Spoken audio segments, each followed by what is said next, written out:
agreed on how to get a bigger cut. They got there, and the president listened, and then he said, I got to have $400 billion in taxes. That's when Boehner closed his briefcase, got up and walked out the door. They had an agreement when they went in. And so he said, you can't keep agreeing and then moving the goalposts, which is what they did. It's sitting there, what our concern was on our side of the aisle, and the other side of the aisle, by the way, Democrats and Republicans. What happens to America if for the first time in American history we don't pay our bills? Let me give you an example. When I was the mayor of Johnson City, the previous commissions had bought a golf course, the second public golf course in Johnson. We already owned one. I didn't think we ought to buy it. But anyway, I wasn't a commissioner then, so I didn't have a say. When I got elected, they had bonded that. It never dawned on me that we wouldn't pay our bills. And we had a bill, an obligation to pay that the previous commission, even though I didn't like it, I did that, paid for it. Then I changed the direction of how we were spending our money in Johnson City, Mississippi. That's exactly the way I feel about this. My job now is to change the direction of this ship. We've never defaulted or not paid our bills in this country. That was the fear, and you saw, let me put this in perspective too. Remember last week when the stock market, I just quit looking. I mean, it was up 500, down 500, all this stuff. I didn't look at it. Well, Tuesday night, I was in Virginia Beach at a town hall, a healthcare town hall for Congressman Scott Richmond. I got off the plane and started riding toward the event, and I saw the flags at half-mast. It reminded me that, hey, we lost 30 SEALs of SEAL Team 6, and who cares if Bank of America shares went up $2 or down $2? It was totally irrelevant compared to what happened to those men and those families. And it completely put it in perspective for me. It was insignificant what happened. But that's why we voted. And I think you have a lot of people. I talked to Jimmy Duncan down the street here. I guess he and I are two of the most conservative people, fiscally conservative people in the Congress. And that's why we did it. We were just fearful of what would happen. We've already seen people's 401ks tank once, and a lot of people can't afford another tank. Now, did we get the right thing? I think we did. I think the thing turned out better than I thought. Cut, cap, and balance is better with a balanced budget amendment. It's a better bill, but it was never going to pass.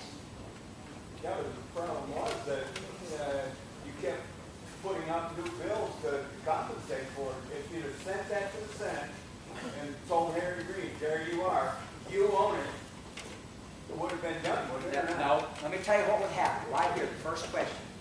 We would have been blamed for everything that happened because you didn't give us a bill that could pass. It's politics.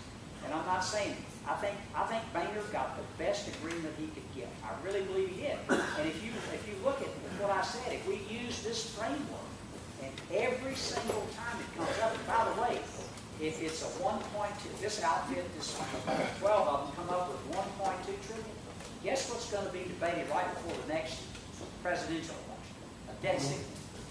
That's a scary thing for the current occupant of the White House. I hope it's not the occupant of the White House come November of 2000.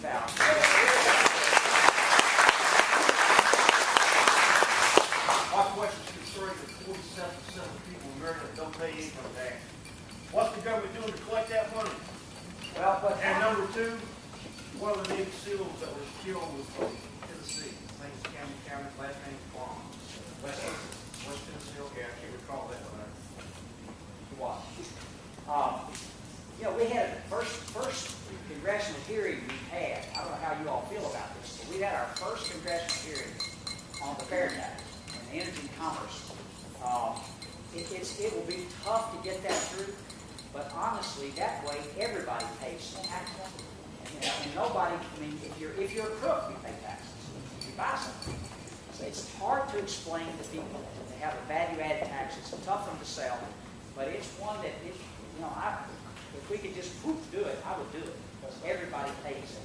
And you realize, you know this because of your question, a lot of people not only don't pay taxes, they get money back. They get a check from somebody else's hip pocket.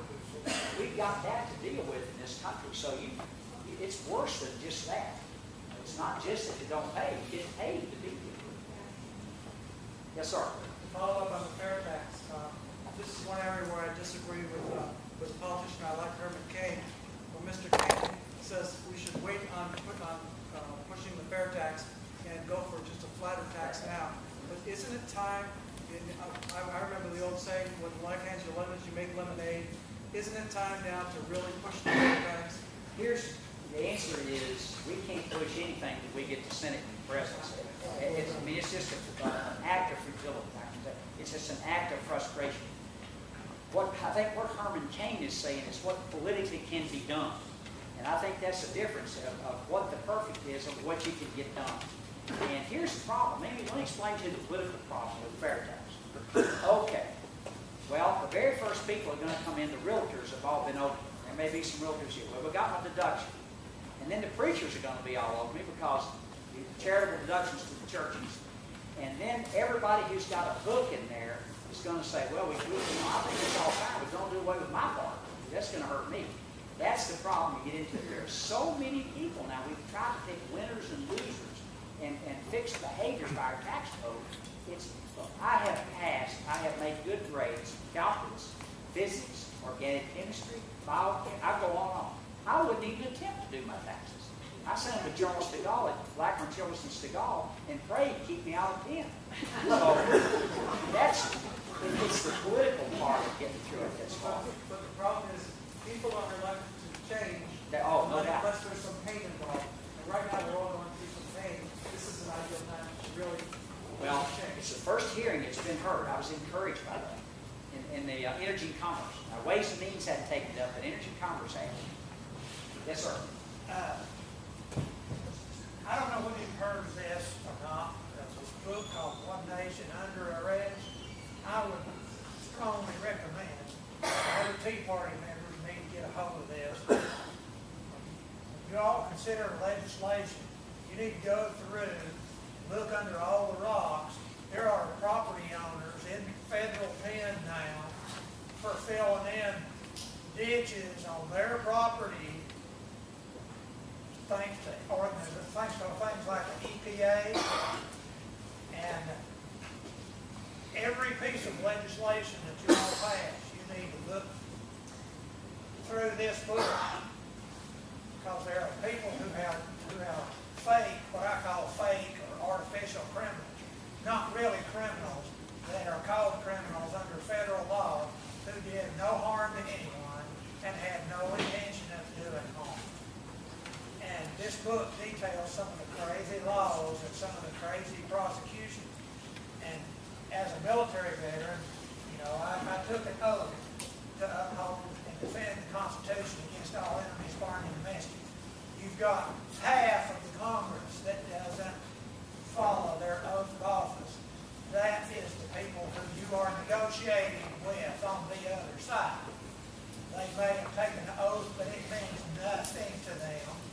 They are a group of so-called progressives. Anybody that is a progressive does not believe in the Constitution. I